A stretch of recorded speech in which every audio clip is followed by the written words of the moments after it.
I get a lot of people come to me and ask me what my first year in real estate looked like. My first year was a little bit of a different year. It was filled with ups and downs, and there's loads of things that I would have done different knowing what I know now. Hopefully, if you're in your first year, I can tell you a little bit about mine and then help you make the right decisions to make it as lucrative as possible for you. So I came here March 2018. I was in tech and I wanted to stay in tech. I did not want to be in real estate. So I went 3 months without a job, having lots of interviews, and for whatever reason, couldn't get a job. The main objection I was getting was, you have no UAE experience, which was weird because I thought, I'm never going to get UAE experience if no one was to give me the chance. Long story short, a friend of a friend knew someone within real estate, and the word real estate kept coming up. So I decided to jump into it. I went and worked with a developer for a couple of months, which didn't suit me very well, and then moved across into a brokerage. So my initial contact with real estate was probably different to most others. Most people coming over here have been contacted by a recruiter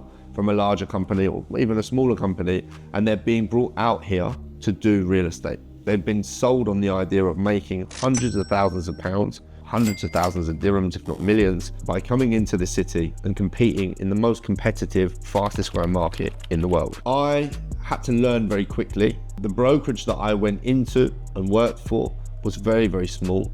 It didn't really have the right tools and platforms to help me grow as fast as I could. I had to learn it myself, which turned out to be okay. But after seeing some of the figures, I was expecting to make millions in my first year. I think the biggest point I would say to anyone coming over now is, you have to treat this like a business. You have to treat this like a university. Okay, if you're going to go and study to be a doctor, you're going to go 3, 4, 5 years to uni. You're going to pay X amount a year. So let's say you pay 100,000 dirham a year. You're going to go for 5 years. You're 500,000 dirham in the hole before you get a job. You're willing to invest that amount of money in order to get the qualification with no guarantee that you're going to get a job. If you flip it on its head, what I would be saying is, you're going to invest 100,000 dirhams in the first year in Dubai in real estate in order to keep your head afloat. My advice would be, find a firm that aligns with your goals, that aligns with your values. Big firm, small firm, medium firm, whatever it is, do your research. Understand exactly what type of company you're going into, okay? Understand their values, understand what they provide, and understand how they're going to help you. You're going to invest that money in yourself by keeping your head afloat and above water. But you have to understand, you are coming into the most competitive market in the world. When I came here, it wasn't. It was a very different market, and I made lots of mistakes through mindset. I made mistakes because there was no one to guide me, and I learned very quickly the do's and don'ts, goods and bads, and learned by watching YouTube, by reading books, how property works, why people invest. And I had a handful of mentors I was very lucky to meet along the way that helped me grow. First things first, a lot of people coming over to Dubai aren't necessarily going to even know how to do certain household things, washing, cleaning. So you've got to understand you're on your own. You've got a set routine. You've got a set structure, okay? Once you're setting structure in place, you've then got a set structure within your workplace. You have to set your goals. We've done a video on what's your why. You have to understand then where you're at and align your goals with that. Once you understand where you're at and you set your structure, you've got to run yourself like a business. You've got to run a P&L. You've got to factor in, this is my expenses, this is my income coming from a savings account. There is a time bomb ticking, right? Where that will go to zero at some point. Then you've got to structure in how much you need to make. From how much you need to make, you need to work out how much you need to close. From how much you need to close, you need to work out how many meetings you need to sit, how many listings you need to have, etc., etc., etc. If you do this, you can almost map out how much you're going to earn in your first year. You may get lucky. There is people that get lucky, they do a deal in their first month.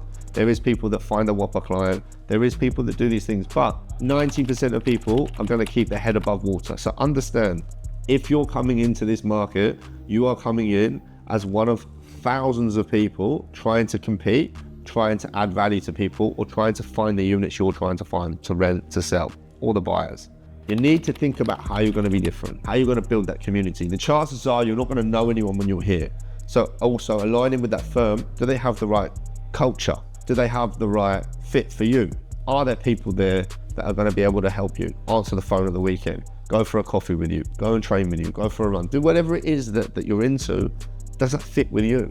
Real estate is time. Real estate is not rocket science. What we do is not rocket science. It's actually very simple. The greats have been here a long time. They've built their network and they understand the market and they understand the process inside out. Very, very, very difficult to become great in your first year. Maybe some might, but very, very difficult because you need time in the market. You need to understand it is a very different market to any other. Building relationships is key. Understanding you as an individual, understanding what value you're providing, understanding why any seller, buyer, owner, tenant is going to work with you. Why is that? If you're brand new, you need to do your research. You need to become someone very special very quickly. It's going to take time to implement that and actually be that person. So standing out from the crowd is so important. Whether you use social media, whether you create a community, or however you do it, we'll launch a separate video on how to be unique and how to create value. But you need to go in, you need to do the basics, and you need to start thinking about what else you're going to do for that community, those people you're trying to target. Comparison is a killer. Comparison is the thief of joy. Comparison will kill you. If you're sat next to someone that's been here for 2 years, learn, don't compare. If you're sat on a table with someone who's been here for 10 years, learn, do not compare. Understand why they're doing what they're doing. Understand how they're doing what they're doing, but do not get upset because you're not doing it. You have to understand this is a university. For the first year to 2 years, this is a university. This is learning. You're a sponge. You are going to live somewhere you probably don't want to live. You are going to drive something you probably don't want to drive. That's fine. We've all been there, and everyone goes through that. Going back to your why, understanding your goals, being real with yourself, and keeping the pressure on, keeping your head down. It's very easy. Everything in Dubai looks shiny. Everything in Dubai looks very, very nice. It's very easy to make it look nice. Beach clubs, nightclubs, bars, restaurants, whatever you want to do. You're here, come to work. You're here to work. So you're coming over here. So you're coming here to focus on you. You're coming here to work 7 days a week. You're coming here to be non-stop. You need to understand that. To be great in this industry, that is what you have to put in. And after a year or two, you will see the rewards, maybe sooner.